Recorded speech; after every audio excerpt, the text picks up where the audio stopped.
I will be doing a reaction video or reaction to the Delta Voices 3-part series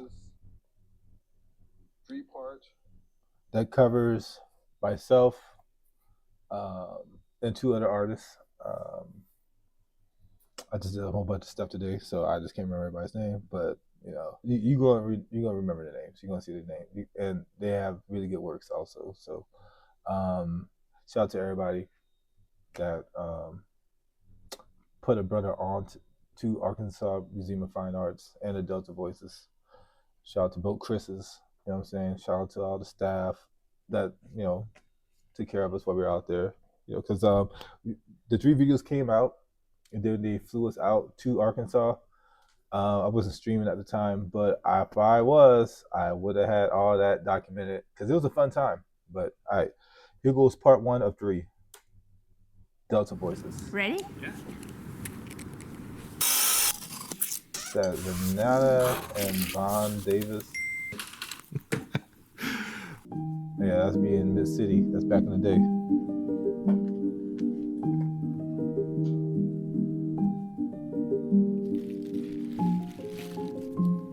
Clay, besides being such a versatile material, it's also a material that connects us to our past. It's a material that connects us to our ancestors.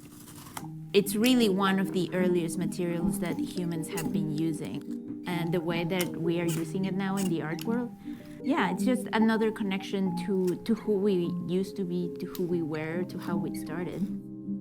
So my work is rooted a lot in history, memory, and archaeology. Both my parents are archaeologists, and I never knew how much that process, that mode of thinking was rooted in me until I started making this work and started discovering a lot of these little clues of the archaeological process. And the process is very much rooted in that as well.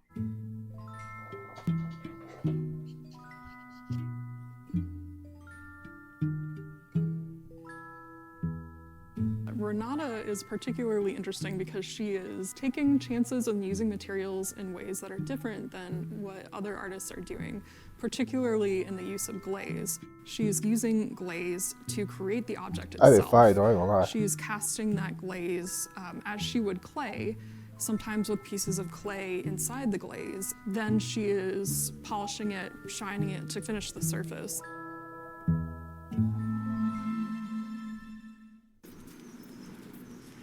Okay, this is the moment of truth. Oops. I made an oops. Here you can see how one of my molds broke. So all of the glaze came out. And sometimes, yeah, I just have to chisel the work out. But I think there's some good stuff happening in there. So we'll just have to wait and see. There. Okay, so now we can go and cut.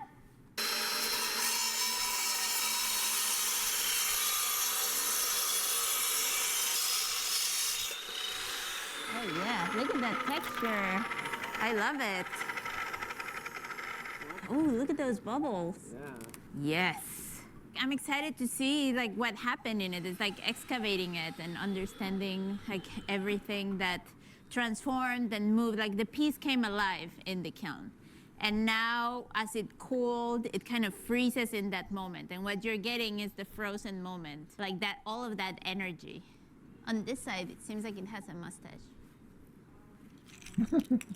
Failure has always lessons. And failure has also taught me to go beyond the techniques or the solutions that I know. Starting experimenting and looking for solutions outside of the box, it's also a risk, but it has also paid off, I think. That's true. You gotta do the risk. Here goes your boy. So the work of John Isaiah Walton just pulsates with energy. Really aggressive brushstrokes, bold color. He's drawing his inspiration from personal experience, national dialogues, regional dialogues, but also pop culture, gaming. My work is basically a representation of what my thoughts are of the South and my experiences in the South, I just try to get everything off the internet. Like, I'm just the internet-based artist at this point. That's true. That's me. I'm streaming right now, fool. But it all starts for me like writing down what the title of a painting might be, and that's usually how I know what type of painting I want to do. John's process is deeply involved in research, and most of that research occurs on his phone. You know, he really spends a lot of time thinking about an issue before he addresses it in his work. Usually I get an image off the internet, or I take a selfie, or I take a photo of somewhere, and then I go to PicMix, which is basically, you know, a layering type of app, and then I just draw it from there. Like, I just get my easel and just try to draw it from my phone, like this. This came from Google. Like, I had to like get a simple version of this so I could be able to draw it. You know, I want everything to look cartoony. That's true. I turned this guy into somebody else too. Like, the cartoon way to like explain something is way easier to like put in a like idea or like a painting itself. You know, when I make an image, just, you know, sitting there drawing something that looks photorealistic, man. You know, I mean, it's cool, but I mean, I'm trying to do something reactionary for the moment. You know what I'm saying? So I do appreciate them, even though it was kind of scripted a little bit. It was like, all right, look, we need to show some stuff on your phone. But you knew what they were doing. I was fucking with this. He'll spend hours or days Googling and watching YouTube videos and thinking about something. Then all of a sudden it's just an outpouring of creativity. He's a very fast painter. He's got a lot to say and he says it quickly. Southerners, we like to talk fast, so, you know, I like to paint fast a little bit too. So, you know, I need that first shot to come out, you know, on the canvas. Damn, I need a line. So he's like working out of tubes. These acrylic little thingies right here, you can probably buy for like $2. It's like good filler for making an underpainting for your work. I like when a painting is going bad, so I can go into like this weird energy of panic of like, I must get this right. Sometimes having it too easy is kind of whack. Yeah, that's when I gotta like rethink what I'm doing. Damn, I got gray hair now, bro. I'm like thinking about it, like, fuck. That was like 3 years ago. Like, what the hell am I stressing about? I ain't trying to go to the just for men route, but god damn. It's always about picking the right thing that, you know, I can speak on hopefully clearly enough to let it tell a story for other people in the future. That was like my fifth take saying that. Vaughn is very much a part of the local art scene here in St. Louis. He's been living and working here his whole life. He's really experimental with the way that he works. He's not afraid to try new things. He doesn't constrain himself to the square of the canvas. He really thinks outside of that. I take unprimed, unstretched canvas and I make abstractions, and then I take tools like scissors, knives, and blades, and I tear, cut, and fray through them. For me, in a way, my artwork dwells in an aspect of performance, so I really enjoy putting myself into those works. Vaughn was cool, man. He was a little quiet though, but he had people that rock with him that came out there to Arkansas. He a cool dude though. So for me, I usually get in the studio here and I'll start with a piece. I'll get my canvas set. I'll get my concoction of paints ready to go, and I'll prime the canvas by soaking the canvas in water first.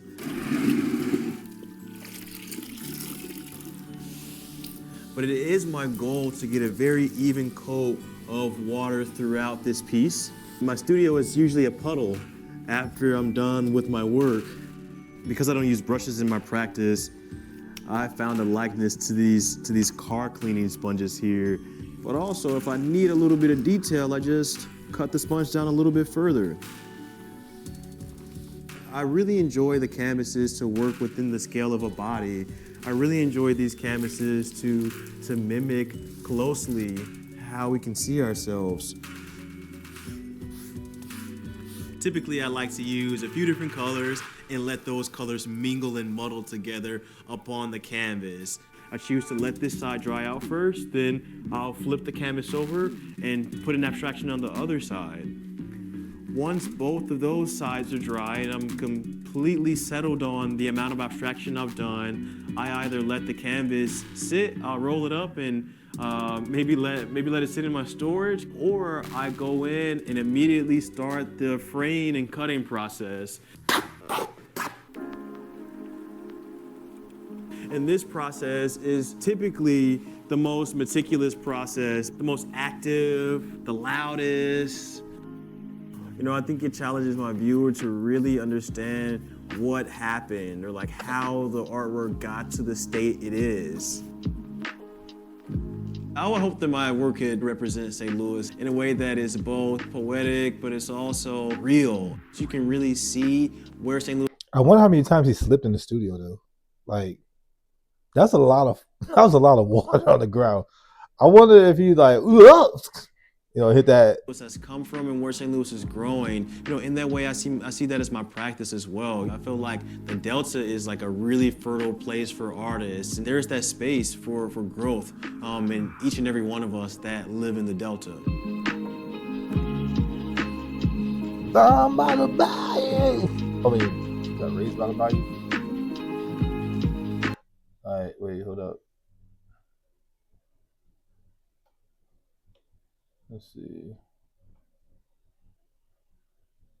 Is this the second one? Is this the second one? I know part 2 I started it off. Oh yeah. Hold up. Let's run that back.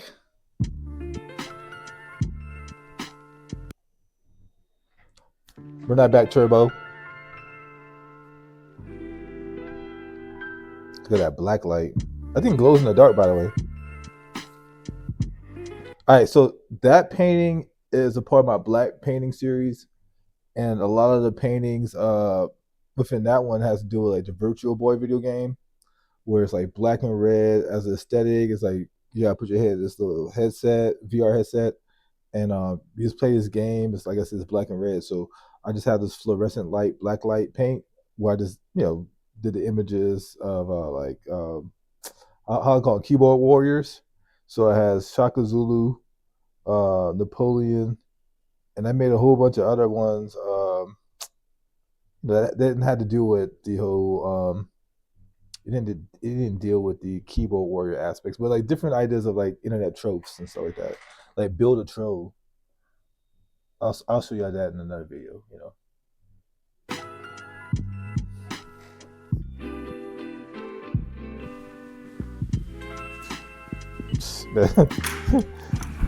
This video is sponsored by Garland Grider. You know, I see John as coming out of neo-expressionism, obviously, and urban street art, but his vision is wholly unique.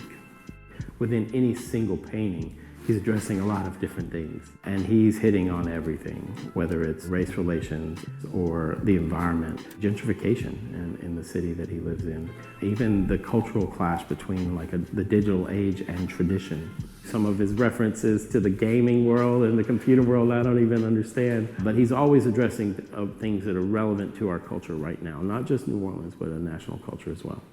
International. I guess what I wanted people to see when they see my work is just the idea of a guy that's like a person of color in the South. You know what I'm saying? Like, I guess it's just trying to show people like, the dynamics of how people think in the South could be looked at differently. A different, look of the Rubik's Cube. I never wrote in a diary, but it definitely feel like some type of journal, diary type of aspects to it, because I try to paint people I know, at least, so I can be able to talk about it and people can be able to read whatever I write about it. I try to make it a little bit of a documentary. There's always like innuendo, double entendre, secret codes that he's embedding. When you talk with John about the painting, he'll ask you what you see to know what he's gotten away with, and then he'll explain what each mark means. So you can really spend time with this work, and as you live with it, learn more. You'll find these things that he's hidden in there. My favorite thing about this documentary is definitely Bradley, man. Bradley, you know what I'm saying? Like, not the glaze though, but man, he knows some shit. You know what I'm saying? Like, my old agent Diego, he used to like be able to decipher my work. But Bradley, the curator at the Ogden, that boy, yeah, that's my guy. I'm always trying to figure out what to create next and how to improve my abilities. So when I look at this collection of works in here, It's definitely an inspiration to keep pressing forward and keep creating.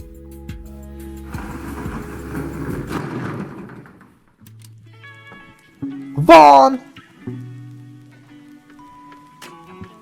I wanted to focus on an artist who is from St. Louis. What's interesting about Vaughn's practice is that he is letting the city infuse itself into his life and into the work. This city has a big history of resistance and social justice movements, so I think he's really building off of the energy of this place. I would drive around so many parts of my city and my town, and I saw so much deconstruction of things that had took so long to grow and to build. When I speak about divisions of my practice and divisions here, those are very rooted within the Delmar Divide, or how we structure the St. Louis City versus St. Louis County. That became a way for me to talk about the metaphors of society. There is a persistence that every artist has in St. Louis. People in St. Louis are very accustomed to change and willing to fight for change in the city. He is kind of working up against what we expect painting to be. I think that's kind of a reflection of the resistance that we feel in the city in terms of protest and pushing against oppression. I think he's really pretty rebellious in the way that he makes his works. I think there is an obsession with newness and freshness. I'm exhibiting torn paintings. I see tattoos as a story. I see scars as stories. I'm living my practice within that as a way to speak about the circumstances of humans, of our time, of our society. I really appreciate that Vaughn's practice isn't telling us what to think, but is really just opening up a conversation for us to bring our own perspectives and ideas to. Facts! Renata thinks of herself as using clay and other materials in a way that's similar to archaeology, creating objects that could be found from different points in history. As a result, her work has a very kind of architectural feel to it, where she has arches and columns, creating layers, and seeing that for me was really exciting. When I walk, I like to find architectural elements or details that I think, that could work formally. And that catches my eye, and I'm like, that I could use, or where have I seen it before, and make connections that way. There's something about this geological process over time. It's like this cracked rock that has compressed and broken off and separated. All of those things that take thousands of years.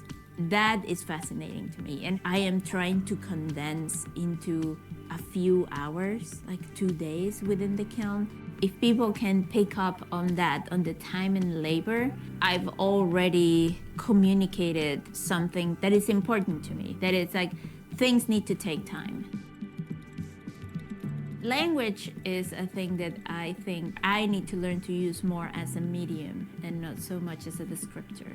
It all started whenever I came to the US a few years ago, and I started speaking English a lot and wondering how language affects not only how we carry ourselves in the world, but also how our physicality. I started thinking about how changing that role would change the physicality of material. I wanted glaze to become something else. What if it becomes the structure? So glaze doesn't speak the language of surface anymore, but it speaks the language of structure. It has been a very long road. I have been really experimenting, and it has been a lot of failure. I don't think of myself as a pioneer or anything like that, but I do want my exploration with breaking those boundaries and stepping outside of the comfort zone of the technique to be my own. All right, y'all better pull up on part 3 of this doc series, Delta Voices. I was a part of it. This is from 2022. Let me see. Where that third one at? Is it right here? All right, the finale.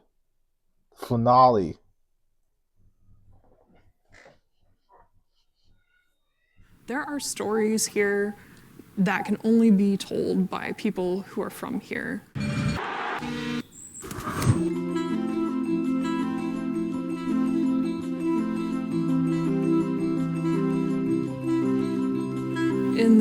world right now. Institutions are thinking about the history of the communities that they serve and really leaning into that. So what do they have in their collections that reflects the experiences, the values of the audiences they serve? That's part of our narrative at the Ogden, is that place does impact your work, whether you know it or not, whether you're working in pure abstraction or not. Place is a character in your work, and it looms large in these artists.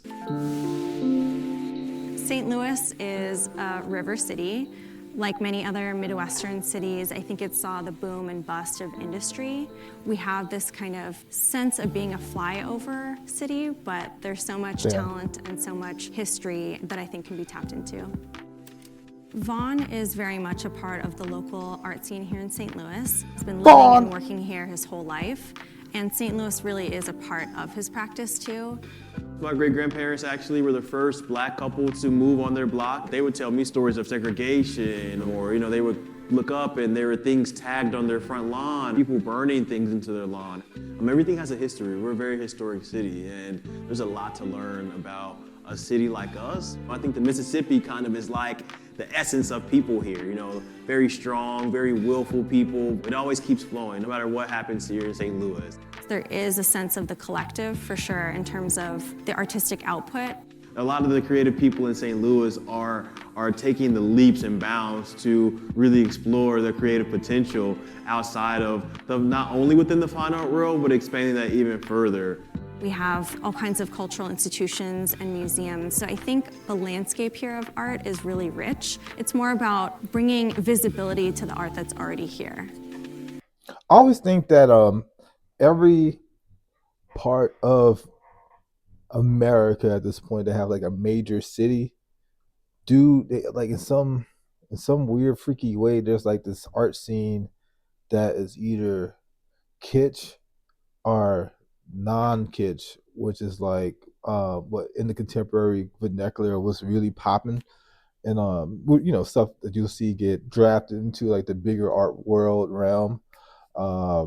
Sometimes it get drafted into like the blue chip area of the art game, but all in all, I really think they got like very, very special voices in each community. But I don't know, somehow we just don't see them pop off. I just don't understand how like the museum pockets, like this network of museums, have not yet translate into bringing artists with like a combination of voices. I mean, it happens, but I don't maybe the shows ain't strong enough, so I don't know. But I do see strong shows, but it's a gatekeeper type of industry. But it's not about the gatekeepers, man. It's all about just creating strong work that can get to the collectors, and of course the gatekeepers. So I kind of like contradict myself a little bit, but it's what it is. That's the whole game of our game. It's about contradictions, marry and divorce, and all that other good stuff. But I do think there will be a time where a bunch of artists and museums will come together. Because I think the South got that in the bag. You just haven't really figured out how to like network all the museums to like rotate out artists from different pockets into like different regions of the South to tell like a story. But we'll get there one day.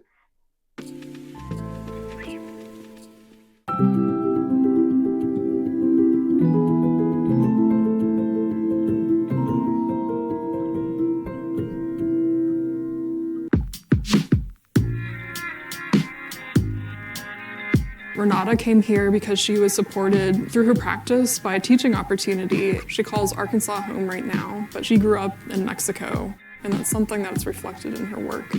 You can miss home, you can miss place a lot, but you also can enjoy and be present here and understand that person that you're becoming now.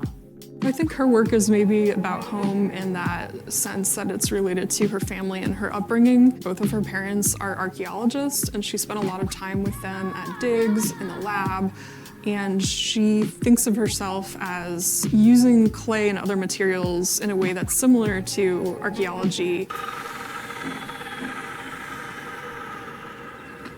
Good stuff.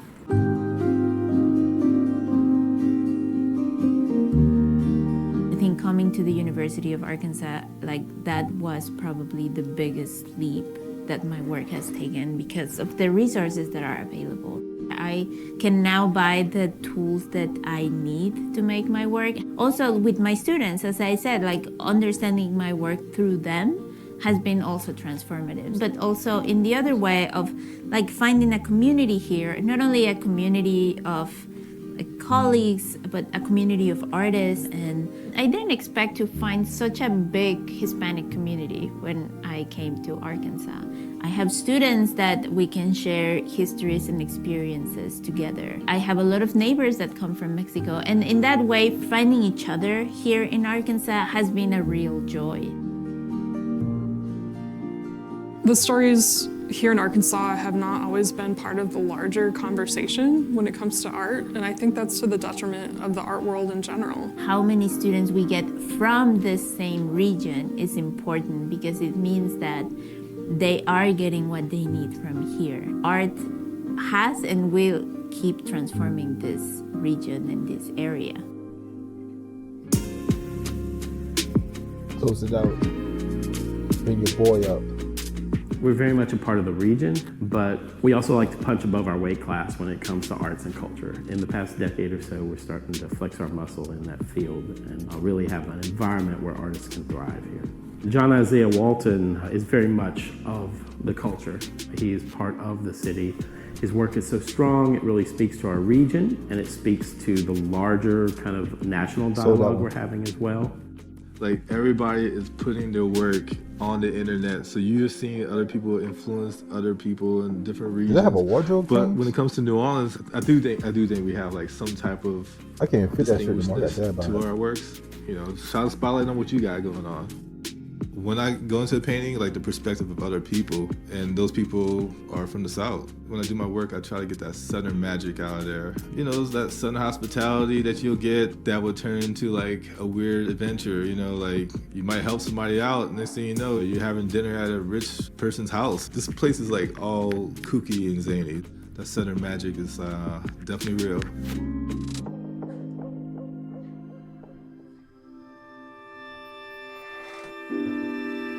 One of the things that I think is so incredible about the Delta, there are stories here that can only be told by people who are from here. And it's work that deserves to be seen.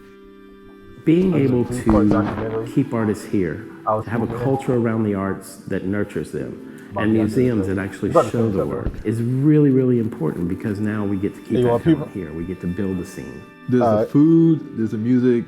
So it's all about having people change their perspective. Like, all right, I just got off the plane. Where's the art? You know. When we speak about I might be outside like a minute. Delta, we have